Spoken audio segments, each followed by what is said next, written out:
कोई व्यवस्था ना हो और लोगों को मूर्ख बनाना कि कुंभ में सारी गलतियां माफ होती हैं, सारे पाप मिटते हैं, इस पे तो कॉग्निजेंस लेना चाहिए। स्टेशन बंद हो रहे हैं, जाम लग रहे हैं, हर जगह लोग परेशान भी हो रहे हैं। प्राइम मिनिस्टर की तो डुबकी देखी ना, थोड़ी सी मैंने भी देखी है। वो क्या वो जैकेट पहन के, वाटर प्रूफ जैकेट पहन के कटघरे में खड़ा करना पड़ेगा, आपको साबित करना पड़ेगा ये। और इसीलिए काम जो करना चाहिए तो किया नहीं, उल्टा जाके वहाँ डुबकियां लगानी शुरू कर दी। एमएलए एमपी बनने के भिखारी हैं। अपने प्रचार में, प्रसार में, अपने किसी कार्यक्रम में वहीं पे उनको दबोचना चाहिए उसके ठेकेदारों को। जब राष्ट्रपति जाती हैं कुंभ में, इसके पहले अमित शाह गृह मंत्री जाते हैं, मतलब ये पॉलिटिकल ड्रामा है, ये संदेश गया। राहुल गांधी 1 महीने के भीतर अपना पक्ष परम धर्म संसद के समक्ष रखें, हिंदू धर्म से उन्हें बहिष्कृत करने की घोषणा की जाएगी अगर ऐसा नहीं किया उन्होंने। उस शंकराचार्य वही कह रहे हैं जो शंकराचार्य तमाम मुद्दों पर बोलते रहे। नमस्कार, आप देख रहे हैं फोरम को, मैं हूं प्रभात। अभी मैं सुप्रीम कोर्ट में हूं, हमारे साथ हैं सुप्रीम कोर्ट के वरिष्ठ एडवोकेट बलराज सिंह मलिक। बात करने वाले हैं जिस तरीके से महाकुंभ में पूरी तरह से जनसैलाब या कहें करोड़ों की तादाद में लोग पहुंच रहे हैं और 20-20 घंटे जाम में फंसे हुए हैं, गाड़ियों में अरेस्ट हैं, रोड अरेस्ट किए गए हैं एक तरीके से। और तमाम बच्चे, तमाम बूढ़े लोग परेशान हो रहे हैं, कुंभ स्नान नहीं कर पा रहे हैं, कुछ लोग स्नान करने के लिए जा रहे हैं। और वहीं पर वीवीआईपी परंपरा भी चालू है। राष्ट्रपति द्रौपदी मुर्मू, उन्होंने भी आज स्नान किया है। तो ये तमाम जो वीवीआईपी परंपरा या महाकुंभ जाने को लेकर के जो एक तरीके से सरकार की जो पहल थी, और उसके बाद पुलिस प्रशासन इन चीज़ों को मैनेज भी नहीं कर पा रहा है, भगदड़ भी मचा।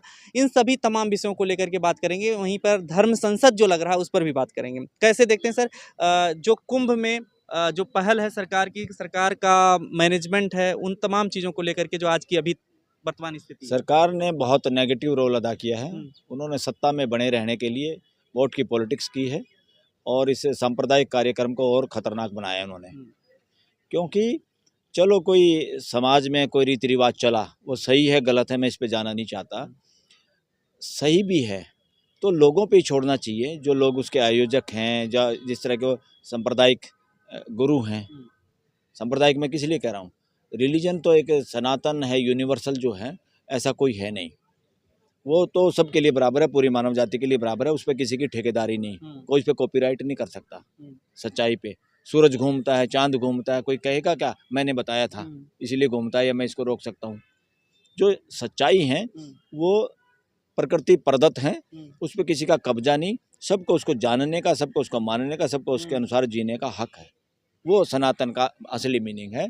उसके बाद जो कोई कहे कि वेद, महाभारत, रामायण ये बिल्कुल भी सनातनी ग्रंथ नहीं है।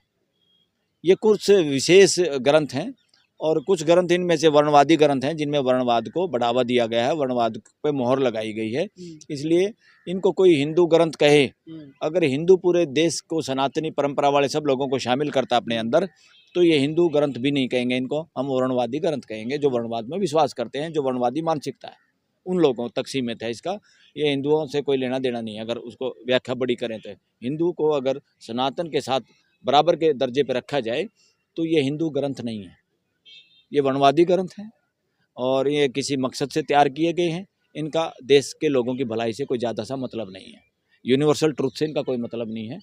ये इनका क्या एविडेंस है, इनमें मनगढ़ंत भी हो सकते हैं, क्योंकि कल्पना भी हो सकती है, थोड़ी बहुत सच्चाई भी हो सकती है। जैसे किताबें लिखते हैं उनमें उसी तरह का आधार होता है। प्रकृति में कोई ठेकेदारी नहीं किसको, ये प्रकृति किसी खास विशेष आदमी को बताती है कि मैं कैसी हूँ, वही समझ सकता है, ऐसा बिल्कुल नहीं है। कोई समझने वाला अखबार में किसकी पहले आ गई तो लोग सोचेंगे इसने पहले बताया, हो सकता है उससे पहले भी लोगों को पता हो, लोग उस चीज़ को समझते हों। तो इसलिए ये सारी की सारी बेकार की बातें हैं। और कहानियाँ कोई लिख ही सकते हैं आदमी, किताबें भी लिख सकते हैं। तो जो भीड़ जहाँ भी होती है, आज के लॉ एंड ऑर्डर का क्या मतलब है, कहीं कोई फंक्शन भी हो, लोग इकट्ठे हों, वो इकट्ठे होने में लॉ एंड ऑर्डर की समस्या ना आए, लोगों की भीड़ ज़्यादा ना हो, बीमारी फैलने का खतरा ना हो, भूखे प्यासे ना रह जाए लोग, शौच इत्यादि जाने की स्वतंत्रता हो, यानी सारी व्यवस्थाएं हों। वो व्यवस्था देखने की काम सरकारों की ड्यूटी है, मर्जी नहीं ड्यूटी है। उनको भीड़ बुलाने की ठेकेदारी का रोल अदा करना नॉनसेंस रहा। उन्होंने बताते हैं कि इनविटेशन भी दिए और इस तरह की जो बातें हुई बहुत गलत हुआ। इस काम को अपने हाथ में सरकार को कभी लेने की जरूरत नहीं है, सरकार का कोई काम नहीं है। गवर्नमेंट का। किसी मंदिर को बनाना, मस्जिद को बनाना, गिरजाघर को बनाना, किसी और को बनाना, ये समाज के लोगों का काम है जो उस रिलीजन के आधार पर अपना जीवन जी रहे हैं या उससे संबंधित अपने आप को पाते हैं, वो मिलजुल के करें काम। तो ये कुंभ भी इतनी ज़्यादा भीड़ इकट्ठे करना ये अपराध था मानवता के प्रति, इसलिए काफ़ी लोग वहाँ मरे। बहुत सारे लोग वहीं पे इधर उधर सोच करते रहे, सफाई का बुरा हाल था और लाशों का कईयों का तो पता ही नहीं चला और लाशें पानी में बहाई गई। तो ये सारी अगर जांच की जाए तो ये एक गंदा मजाक था, देश के लोगों के भावना के साथ खिलवाड़ था। ये ऐसा कभी नहीं होना चाहिए। ये चाहे हिंदू कोई अपने आप को कहे, चाहे मुस्लिम कहे, चाहे सिख कहे, चाहे ईसाई कहे, कहीं भी एक तो रिलीजन के काम में सरकार को इंटरफेयर नहीं करना चाहिए जब तक वो संविधान के खिलाफ कोई काम ना करते हों। संविधान के खिलाफ अगर काम करते हैं तो तुरंत उनको पकड़ना चाहिए, क्यों उनको छूट नहीं है किसी भी रिलीजन को संविधान के खिलाफ काम करने की। संविधान के मुताबिक लक्ष्य जो है संविधान का कि सबको न्याय मिले और देश में बंधुत्व रहे, तो सबका ऑडिट करने की जरूरत है। बल्कि ये बंधुत्व को बढ़ा रहे हैं, घटा रहे हैं। जो बंधुत्व को कम कर रहा है कोई भी रिलीजन अपने प्रचार में, प्रसार में, अपने किसी कार्यक्रम में, वहीं पे उनको दबोचना चाहिए। उसके ठेकेदारों को कानून के शिकंजे से कसना चाहिए और न्यायालय के सामने उनको लाना चाहिए, न्याय के कटघरे में खड़ा करना चाहिए। ऐसे लोगों को कोई छूट नहीं है। लेकिन जब राष्ट्रपति जाती हैं कुंभ में, इसके पहले अमित शाह गृह मंत्री जाते हैं, मतलब पूरा जो देश का जो चला रहा है, जो मुखिया है वो भी जा रहा है कुंभ स्नान करने, तो इससे एक संदेश तो जा रहा है ना कहीं कि एक बड़ा प्रोग्राम है जिसमें सब लोगों को भागीदारी। अरे संदेश गया ना सीधा, ये पॉलिटिकल ड्रामा है, ये संदेश गया। इसकी जो आस्था थी वो कम हुई है बल्कि, और फ्यूचर में जिन्होंने इस बार वहाँ देख लिया तमाशा, वो तो कम से कम अपने बच्चों को भी कहेंगे कभी मत जाना ऐसे कुंभ में जहाँ कोई व्यवस्था ना हो। और लोगों को मूर्ख बनाना कि कुंभ में सारी गलतियाँ माफ़ होती हैं, सारे पाप मिटते हैं, इस पे तो कॉग्निजेंस लेना चाहिए। मैं तो कह रहा हूँ कोर्टों को कॉग्निजेंस लेना चाहिए, कॉन्स्टिट्यूशन कोर्ट, हाई कोर्ट और सुप्रीम कोर्ट को।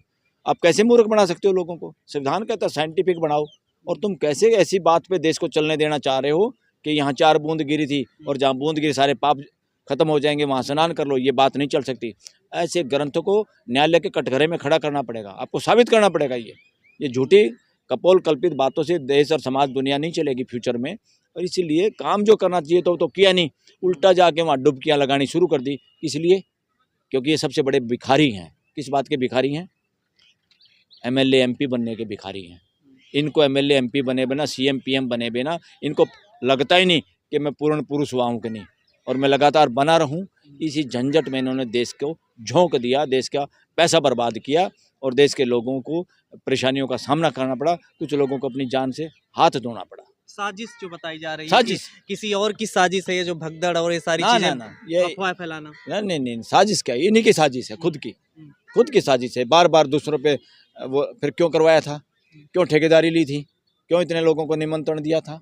जब तुम्हें पता है कोई साजिश करने वाला साजिश करता है। शुक्र है देश बच गया कि उस साजिश से तो कोई बम पटाखा नहीं वहाँ छूटा कि जिससे कम से कम इस देश में हिंदू और मुसलमानों के बीच में कोई झगड़ा फसाद करवा। कुछ लोग ये भी कह रहे हैं कि जो इतना बड़ा करोड़ों लोग जब आ रहे हैं तो ऐसे में योगी आदित्यनाथ ने फिर भी बहुत बेहतर किया है मैनेजमेंट। कम से कम इतने लोगों को घर में नहीं संभाल सकते आदमी, अपने यहाँ पर आयोजन करता है, तो कुंभ में इतने लोगों को संभाला जा रहा है, बड़ी बात है। कुछ लोग ये कह रहे हैं। नहीं, कभी ये काम किया है कि जब बच्चों के एडमिशन होते हैं, लाखों बच्चों के, नए बच्चों के, करोड़ों बच्चों के देश में, तब कोई ऐसा किया जाता है कि सीएम पीएम इतना इंटरेस्ट दिखाए? जब किया जाता है कि जब देश के सारे सरकारी स्कूलों को अलग अलग जगह पे बंद कर दिया जहां लोगों को फ्री और शिक्षा मिल जाती थी। क्या हाल है देश के सरकारी स्कूलों का? और बीजेपी भी जहां उसमें है, उल्टा वहां पर इन्होंने हरियाणा में तो बताते हैं और गीता और रामायण इस तरह की बातें पढ़ाना शुरू कर दिया स्कूलों में। कैसे कर सकते हो आप ये बदमाशी कैसे कर सकते हो? जबकि इन्होंने पता है कुरुक्षेत्र में थानेश्वर को ख़त्म करने के लिए, हर्षवर्धन राजा को ख़त्म करने के लिए इन्होंने वहाँ पे कुरुक्षेत्र बसाया दिया। 1974 में डिस्ट्रिक्ट बनाया। कुरुक्षेत्र नाम का कोई भी रेवेन्यू रिकॉर्ड में कोई जगह नहीं है, कोई तालाब नहीं था, कुछ नहीं। वो लो लेइंग लैंड पे वहाँ एक तालाब बना दिया जिसका नाम रख दिया ब्रह्म सरोवर। ये सारा का सारा षड्यंत्र हरियाणा में हो रहा है। और अगर हरियाणा में उसको भी मिटा देते ये हर्षवर्धन के ठिकाने को, थानेसर को, इनकी चलती, तो अब लोग डिमांड कर रहे हैं कि थानेसर में जो हर्षवर्धन है उसको मिटाने की जो साजिश है उसको ख़त्म किया जाए और इस डिस्ट्रिक्ट का नाम दोबारा से थानेसर रखा जाए कुरुक्षेत्र की बजाय। बंद करो ये ड्रामेबाजी। देश के अंदर ये धोखा नहीं चलेगा। सर लेकिन लोग भी अपनी आस्था को लेकर के ही कह रहे हैं कि लोग इतने करोड़ों में जा रहे हैं, लोग 20-20 घंटे में जाम में क्यों जा रहे हैं? आखिर जब प्रशासन कह रहा है कि लौट जाइए आप लोग, कई जगह से ऐसे अनाउंस भी हो रहे हैं, तो उसमें लोग ही जा करके जाम लगा रहे हैं खुद ही। अरे भाई, स्टेशन जब बंद करने जब पड़ रहे आपने हैं, स्कूल इतना बंद करने पड़ इतना रहे हैं। डाल दिया लोगों के दिमाग में, हम्म, आस्था का इतना गुलाम बना दिया देश की जनता को, तो मैं शिक्षा के द्वारा 75 साल में आस्था की गुलामी से देश को बाहर नहीं निकलने दे रहे। जितने रिलीजन के ठेकेदार लोग हैं ये देश को निकलने नहीं दे रहे और देश को गुलाम बनाए रखना चाहते हैं। मानसिक गुलामी देश में सबसे ज़्यादा अगर कोई गुलामी है इस देश में, वो लगातार मानसिक गुलामी है। तो मानसिक गुलामी से बाहर निकालना देश को बहुत ज़रूरी है। संविधान और संविधान के हिसाब से एजुकेशन इसको निकाल सकती थी, मगर उस एजुकेशन पे कुठाराघात हो रहा है। उसका प्राइवेटाइजेशन हो गया, सरकारी स्कूल बंद कर दिए और जो सोचने का मौका जो समाज को है, और इतना महंगी जीवन शैली जो आजकल है, और शहरीकरण हो गया देश का, सब लोग शहरों की तरफ बढ़ रहे हैं, गांव के बच्चे अपने आप को बेरोजगार फील कर रहे हैं। तो इस तरह की पॉलिसी बनाई जा रही है कि पलायन हो रहा है शहरों की तरफ, और इतना खर्चीली ज़िंदगी और इतना भय ज़िंदगी में हो गया है कि लोग आस्था के नाम पे अपना चले जाए, चलो भाई डुबकी लगाने से भी कोई काम चलता है तो ये भी लगा के देख लेते हैं। बस इस तरह की मानसिक गुलामी की वजह से लोग गए वहाँ पर। स्कूल बंद हो रहे हैं, स्टेशन बंद हो रहे हैं, हाँ। जाम लग रहे हैं, हर जगह लोग परेशान भी हो रहे हैं, और वहीं पर मंदिरों में 4-4 किलोमीटर कतार लगी हुई है। क्या मतलब लोगों को ये समझनी चाहिए ना और बात? प्राइम मिनिस्टर की तो डुबकी देखी ना, हम्म, थोड़ी सी मैंने भी देखी है। हम्म, वो क्या वो जैकेट पहन जैकेट पहन के, वाटर प्रूफ जैकेट पहन के, जैसे वो उसको नहीं कहता था, क्या नाम है, सरदार जी जो अपने प्रधानमंत्री मनमोहन सिंह जी को, कि ये जैकेट पहन के बाथरूम में जैकेट पहन के नहाना इनसे सीखे। तो संगम पे नहाना, गंगा में नहाना जैकेट पहन के, अगर कोई जाने कि ताकि गंदा पानी भी टच ना करे अंदर शरीर को, तो वो सीखे प्राइम मिनिस्टर नरेंद्र मोदी से। तो ये क्या है, ये ढकोसले नहीं तो क्या है? नहाने का कोई माहौल दिख रहा था? दिल से कोई श्रद्धा दिख रही थी क्या? या ड्रामेबाजी दिख रही थी कि सब टेलीविजन पे 5 को इलेक्शन थे यहाँ पे, ये दिखावे का वो नहान था? ये पाप के भागीदार हैं ऐसे सारे लोग।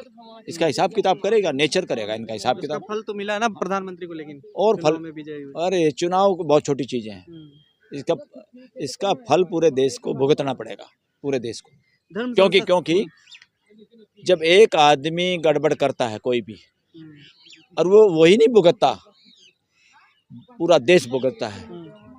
अगर एटम बम किसी ने बनाया और वो गिराया जापान पे, तो किसने भुगता? वो आज भी भुगत रहे हैं वहाँ के लोग उस एरिया में। टेढ़े मेढ़े बच्चे पैदा होना, इस तरह की बीमारियाँ होना, कैंसर होना, फलाना हो रहा। तो एक आदमी का कुकर्म पूरा देश भुगतता है। अगर कोई नेता उल्टा काम करता है और देश समय पे उसका इलाज नहीं करता, तो उसका दुष्परिणाम जो होते हैं उसके कुकर्मों के, उसको सबको भुगतना पड़ता है, चाहे वो कोई एमएलए हो, एमपी हो, सीएम हो, पीएम हो, मंत्री संतरी या ब्यूरोक्रेट हो।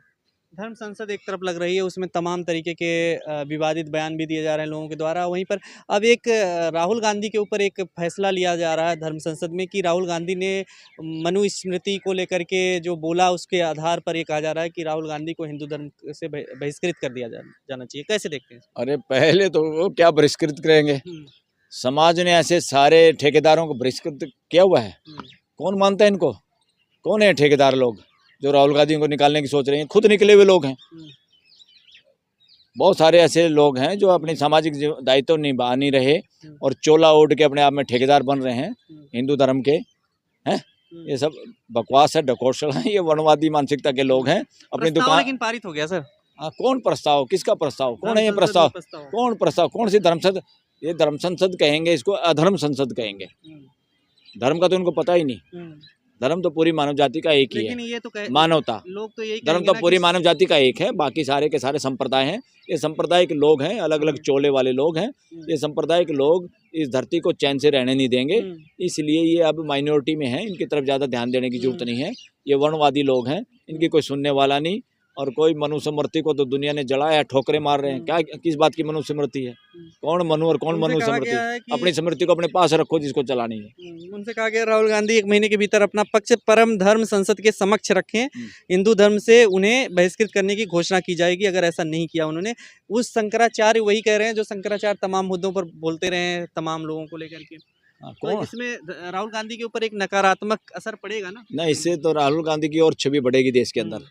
जो वर्णवाद के खिलाफ हैं वो सारे के सारे लोग राहुल के साथ खड़े हो जाएंगे, कंधे से कंधा मिला के। और अब जिनको मनुस्मृति का अब और ज़्यादा जड़ेगी इस देश के अंदर, क्योंकि जिस तरह का वो माहौल बना रहे हैं, क्रिएट कर रहे हैं, और ये जानबूझ के बस पोलराइजेशन करने के चक्कर में, ये हिंदू नहीं है, ये वर्णवादी लोग हिंदू नहीं है, सनातनी नहीं है, ये अलग ही दुकान है, ये अलग ही दुकानदारी है। इन्होंने चोला ओढ़ लिया सनातन का, चोला ओढ़ लिया हिंदुत्व का। तो हिंदू पूरे समाज से, सनातनी पूरे समाज से रिक्वेस्ट है, ऐसे वर्णवादी लोगों से बचो और ऐसे वर्णवादी ग्रंथों को हिंदू ग्रंथ मत कहो। अंतिम सवाल ये है कि जो राष्ट्रपति गई द्रौपदी मुर्मू जी आदिवासी महिला हैं, आदिवासी बताया गया उन्हें, और इसके अब डुबकी लगाई हैं तो महाकुंभ में, तो उसको लेकर के क्या कोई राजनीति है या उनकी आस्था है या फिर क्या कहेंगे उसको? क्या है की आस्था? इनकी किसी की आस्था नहीं है, ये राजनीति के अलावा कुछ नहीं है। राजनीति भी घटिया राजनीति। राजनीति का मतलब है मानवीय व्यवस्था के लिए काम करना, भागीदारी करनी। ये है अमानवीयता के तरीके से सत्ता पे कब्जे करने की राजनीति, इसलिए गंदी राजनीति है, और गंदी राजनीति सभी ने की है। और ये लोग जो भी वहाँ ढकोसला कर रहे हैं, देश को मूर्ख बनाने की कोशिश करें, ये देश के अपराधी हैं, और ख़ासतौर पर युवा पीढ़ी के, जिनकी सोच बढ़िया है, जो साइंटिफिक उससे बढ़ना चाहते हैं, जो वसुधैव कुटुंबकम दुनिया में बॉर्डर नहीं चाहते, जाति पाति रिलीजन की राजनीति नहीं चाहते, ऐसे युवाओं के लिए इस तरह के डुबकी लगाने वाले सारे खतरनाक वो हैं, चेहरे हैं। ठीक है, बहुत बहुत धन्यवाद सर हमसे बात करने के लिए। और आपका क्या कुछ कहना है कुंभ मेले को लेकर के, जिस तरीके की व्यवस्थाएं हैं और उन पर जो आरोप लग रहे हैं? देखते रहिए फोरम 4। नमस्कार। खबरों में बने रहने के लिए फोरम 4 को सब्सक्राइब करें और नोटिफिकेशन पाने के लिए बेल आइकन दबाएं।